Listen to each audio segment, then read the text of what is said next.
What's going on, people? Welcome to a very impromptu episode of the Natty News Daily podcast. Some pretty, really earth-shattering. I'm going to use earth-shattering because in the natural community, it's kind of earth-shattering.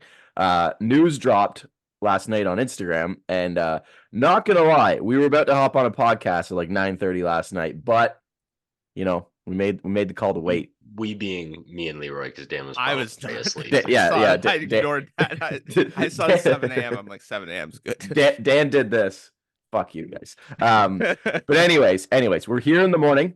We're getting it posted up. So obviously by the thumbnail, the title, you guys know what we're going to talk about. But Tyler Manion, the vice president of the NPC IFBB, posted a breaking news video last night regarding natural bodybuilding and the opportunities that are soon going to be present within that field with the IFBB within the NPC. And there's a lot of things he dropped, and I got the notepad here because I knew wasn't going to remember all of it.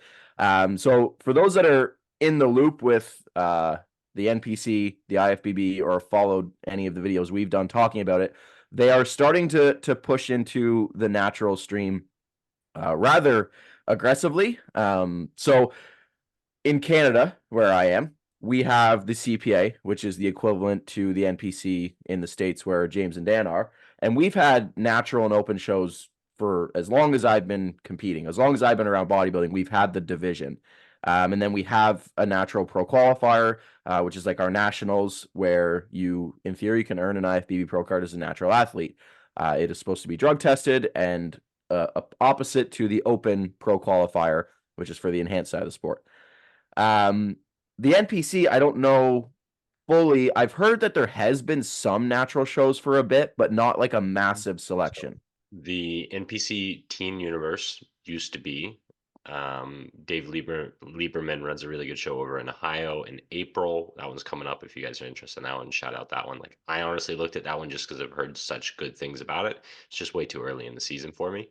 Mhm. So there was a handful, but there was no like collaborative effort, Right. no like nationwide push. And I don't even want to say nationwide because from the video, this is global. They're talking, Yeah. it's talking Canada, Mexico, Europe, Asia, like the whole shebang, just diving headfirst right in. Yeah. Yeah. So there you go. So there's kind of some backstory on the NPC and the natural shows. And then they've had the Ben Weeders, which is a natural pro qualifier held in, if I remember correctly, Virginia. It was actually first year held in Quebec or something like that, and then moved to Virginia. Um, and it's an event where you can go as an amateur, earn your IFBB pro card, or if you're a natural IFBB pro, they have a pro show, which the winners of every class except for um, bodybuilding, 212, and I believe women's bodybuilding qualify for the Olympia. So as a natural athlete, it's kind of your ticket, all right? So if you're classic physique, if you're bikini, if you're figure, you win that Ben Weeder Open Pro Show, natural pro show, you go to the Olympia. And people are gonna, bitch and moan about, well, you're gonna go place last, this and that and the other. And actually, my wife asked me last night, if you did that show and you won, like, would you go to the Olympia? I'm like, would I go? I would stand on that stage next to C-Bum and be like, you ready, bro? Let's go. Because who's going to be able to say they did that? That's going to be a small handful of people. I've been to the Olympia as a fan and it's unreal. So as a competitor, just to do it, get the stage shots, you get a sick jacket, you're involved in, as it stands right now, the biggest event in bodybuilding, period. As any athlete, I think you're going to take that opportunity, whether you place first or last, right? Okay. So, but Well, anyways, let's let's get into. let's be clear too. Like, just coming back to like competing at the Olympia, it's not just going to another show, right? Like we saw it through Kendall when he qualified and competed, right? Like they roll out the red carpet, you know. At the Arnold's, not the Olympia. Oh, sorry, Arnold. Yeah, obviously Still, very similar, right? yeah. Like free gear for you, swag, like hotels comped, all these different things. Like, hold on, the kiddos are breaking into the gym. Um, it's not just like you roll up in some hotel and like go stand on the stage. Like it's an event. You're Yeah. treated like a professional athlete because the NPC and the IFBB have the money to like throw money at their athletes for these types of things to like treat them the way that we keep harping that natural athletes need to be treated, right? Yep. Yep. So I mean, yeah, it's Yep. exciting. And even if I, I never will qualify. I will just state that. Even if a natural athlete were to do it and like, yeah, get last place, like there's gonna be people that like mock you and like, disregard what you've done. But that's gotta be a great personal journey. Oh, for sure. Imagine qualifying for the Olympics and people be like, "You gonna go? You might not win." Like, yeah, I'm gonna go to the Olympics, you I'm gonna go idiots. represent my country or represent. Literally. Yeah, Yeah. crazy. Okay, so I've got some point form notes. We'll just kind of go through the main stuff that he touched on. It was a couple-minute video. So starting off, he said NPC USA 30 plus natural shows this year.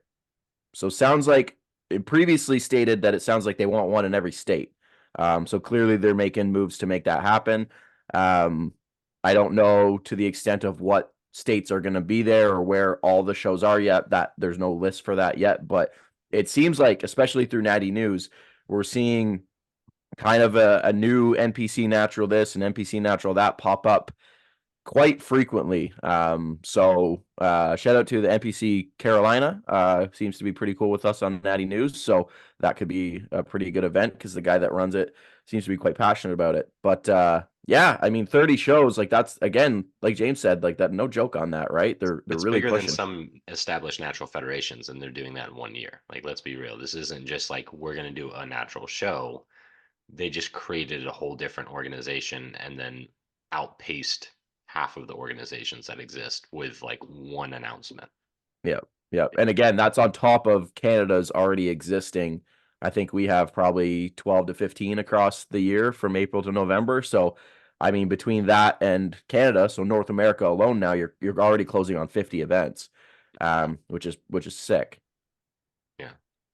And those all qualify you for the Ben Weeders. So the Ben Weeders, it sounds like they're really trying to emphasize being the natural Mr. Olympia, which is held in November. So all these shows qualify you for that event. So it sounds like you go do the natural qualifier, place probably top 3, go to the Ben Weeders, compete for an IFBB Pro card, and then after that, you would obviously then have the Ben Weeder Pro show to then potentially go to the Olympia. Again, that doesn't include bodybuilding and some select other divisions.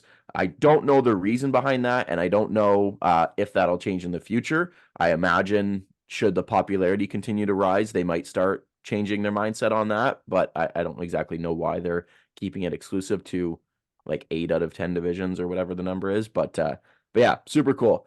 The next one that really kind of perked my ear, Natural Pro Qualifier early 2025. So Tyler mentioned you have the Ben Weeder in November, which is a pro qualifier, right? So like I said, amateurs and pros. Then they're looking at adding another pro qualifier. They didn't say where or when. They just said early 2025, probably that April, May, spring timeline for client or people starting early in the season. But they're adding, it sounds like another pro qualifier.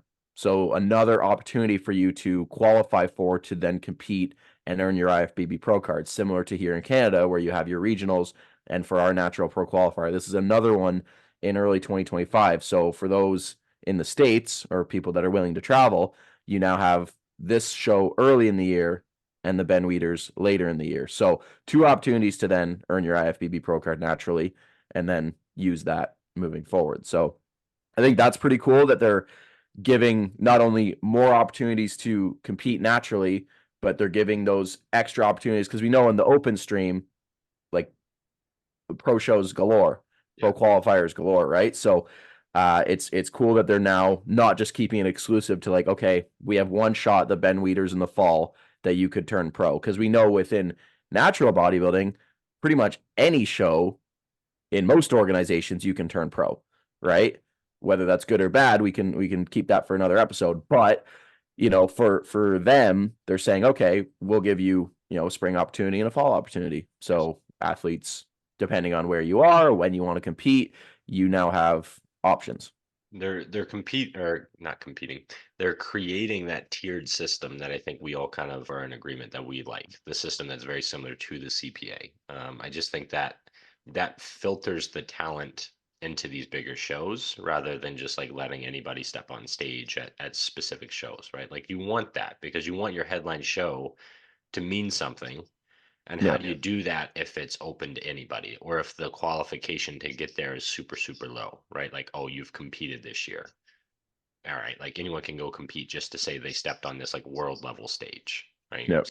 I think creating that division of like, all right, you can go compete in your local regional show, great, but to make it to this next level and then the level above that, like there's higher qualifications and higher criteria. I like it. I just think it makes it more professional of a sport.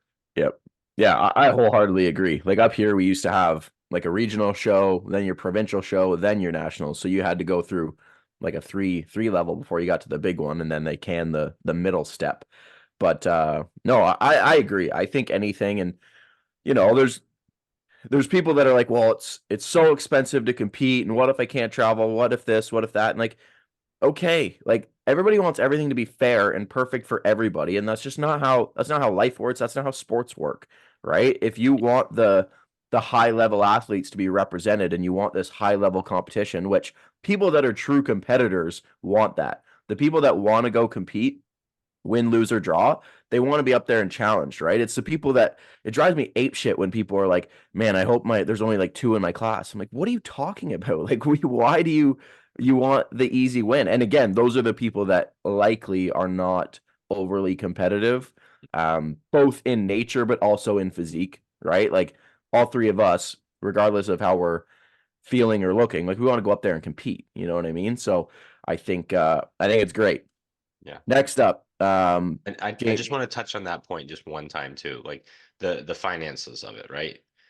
It, any sport's expensive. You look at like Dan, you played hockey, right? Gear, very expensive. Travel to get to some of those tournaments, very expensive, right? Like Wait, this wait, is wait. Dan took gear when he was playing hockey? yeah. What? Take that That's the audio clip. soundbite. Dan paid a lot for gear. No, Was that 10 like, years ago, Dan? My parents bought my gear. yeah, So. exactly. There you go. Man, we got all sorts of clips coming from this. It's expensive, right? And like Dan said, like normally it was our parents buying it, so you never saw it as a kid. But like for those individuals that have been in team sports, they're I know aware the of some of cost these stuff. costs. Yeah. Hopefully, right? Yeah. Maybe some of the more vocal ones just haven't been involved in that environment. But if you're worried about the expenses, the natural federation expenses are substantially lower, from my understanding, than NBC anyway, right? So if they're the ones worried about the money, they're likely not going to go this route. But here's the thing, it's a cost reward, right? Currently in natural bodybuilding, there's not really true sponsorship money. There's not really this like true idea that if you win one of these top titles, you might get like a supplement sponsor and like legitimately be an athlete or like win real money to offset the cost. Yep. NPC, there might be. Time will tell. We'll see what kind of comes of some of these early adopters for the natural athletes, the Kendalls and things like that. Like what happens with them as they kind of become the flagship for Yeah. NPC Natural and IFBB Natural. And maybe that sets the precedent where it's like, okay, I'm paying a lot more for these shows, but it's justified because there is a higher chance of a high reward.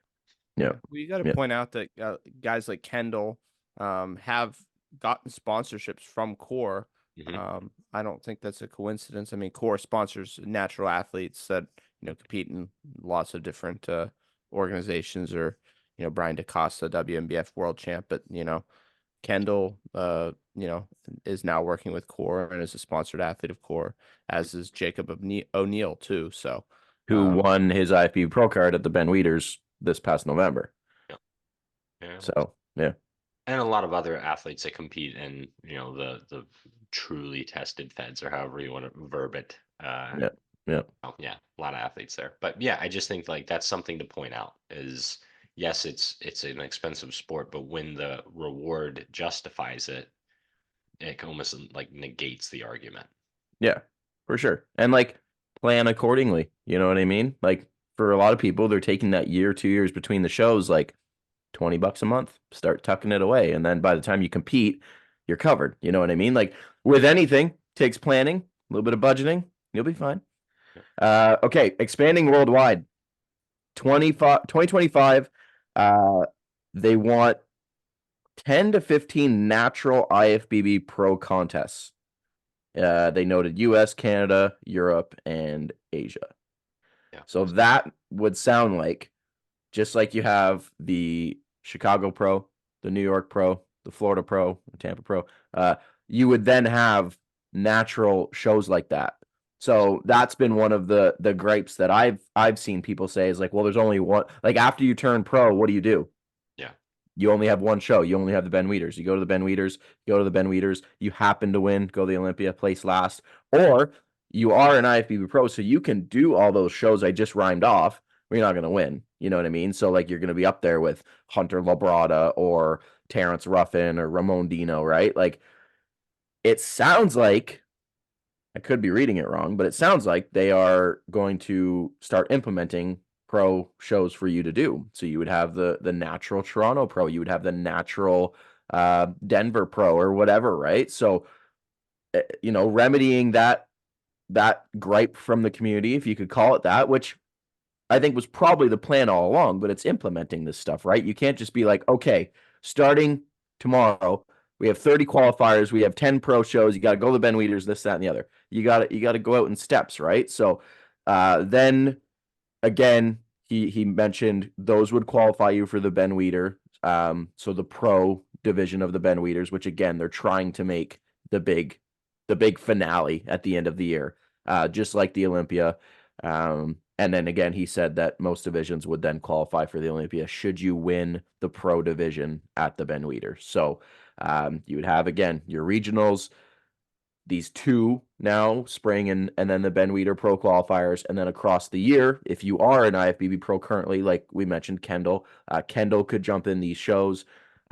Potentially now being pro shows, money, right? Which is something that haven't yet kind of seen anything on. And again, a continued struggle within the natural stream is I'm a professional athlete, but I'm getting paid pennies or maybe not getting paid at all.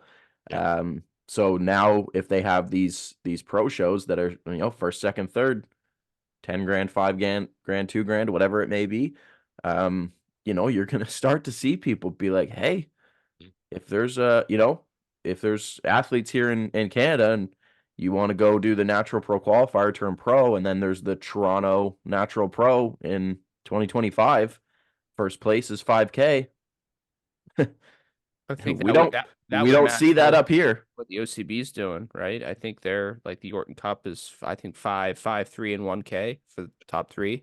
I think something like that. So I think the biggest I've seen, correct me if I'm wrong, USBF maybe at like 10K was their number one for like a specific class, maybe. Was that 10K or 10K total? Because that's what a lot of them, well, that I've seen, it'll be like a 10K prize money, but that's then split. You know what I mean? I think the Yorton says 63,000 in prize money, Right. but then you got to look at it. I believe the USBF at least in 21 had a big payout for their end of year. But either way, right? Like that's one show. If the NPC is doing that across a whole circuit of 15 pro shows, it's a lot of money invested, right? So that's going to turn heads. And I've already seen it. Like I've talked with a lot of some of the top natural athletes, some individuals who are, middle length pros, like the people that could actually make a competitive run at these types of things, they're all interested. Everyone's paying attention to it. So, yeah, especially if you have a string of events, right? Like if you have within a 8-week period 3 or 4 pro shows, and you are, we keep coming back to Kendall, but I think Kendall's the example that always would come to mind. Like 20K season, maybe if you could go bounce around, like take away your expenses and stuff. Maybe you're spending, 5 or 6 grand with your travel and everything, but still, like, to compete as a natural bodybuilder and potentially walk away with, maybe 15K in the bank, like you're a professional athlete now, right? And like James said before, where does that go from sponsorships? Where does that go from endorsement deals and this and that? Because then you're a pro, right? You're a professional athlete getting paid for the work you do, and I think that's something that is continuing to be intriguing about this whole thing, right? For those athletes, especially those athletes like your Kendalls. We mentioned Jacob O'Neill, who just turned pro last year, and he's someone too who could walk into these shows and poof, maybe make a couple grand every time he does, Mm-hmm. Yeah. Super intriguing cool. is a good word. Yeah. That's all I got for the notes. Obviously, if you go to Tyler Manion's page on Instagram. You can watch the full video. I think it was, again, 4 or 5 minutes. But we pretty much covered all the main points that he hit. And based on the comments, because I refreshed them again this morning, unanimous excitement about this within the bodybuilding community. So Well, we'll see. obviously a biased sample there, right? Like the individuals posting and reporting on Tyler Manion's page and the NPC page are going That's to be true. pro NPC and Tyler Manion. And maybe some of the others aren't going to be as vocal on that page. Our page, I think our comment section will be interesting because it always gets a little bit hot. I'm actually anxiously waiting for that. I will say too, still no real clarification on drug testing. Yeah, I was going to which- ask that. Yeah. Yeah, which for in some of the comments, that's what it was. Is like, hey, if you guys make this legitimate drug testing, like you've won pretty much. Like, yeah, so waiting to y- see. yeah, so I can speak to how the CPA operates, where often, I won't say always, but often the top placing athletes are urine tested, especially at the pro qualifier. Anybody that turns pro is urine tested. Not perfect. We're not going to talk about that. They did mention in previous videos, podcasts we've watched, or something along those lines about polygraph testing being implemented in the American shows. Yeah. So again, this video that we're talking about that was posted yesterday, there's no clarification on drug testing. So don't ask us because we don't know anything yet. But I've reached out to Tyler Manion. If anybody watching this is like texting terms with Tyler, be like, hey, Natty News Daily. I know you don't know who they are, but they want to talk to you. So we'd obviously love to get Tyler on and talk about this. But yeah, guys, that's gonna close it out for this impromptu podcast. Stay tuned for James's news video this week. Dan's prep podcast going live tomorrow because tomorrow's Friday. So we're just hitting you with content. Do we have an update on the shirts? I don't know how many people actually noticed your shirt the other day in the training video. Should we drop that a Oh, little bit? yes, it's right handy. I don't have Dan's shirt on hand, but I have these lovely. Natty News Daddy. There you go. So I don't know if there's any dads watching this video, but if you want one of these, we could probably figure something out to send you a shirt for the low price of $99. Anyways, thanks guys for watching, and we'll see you guys in the next one.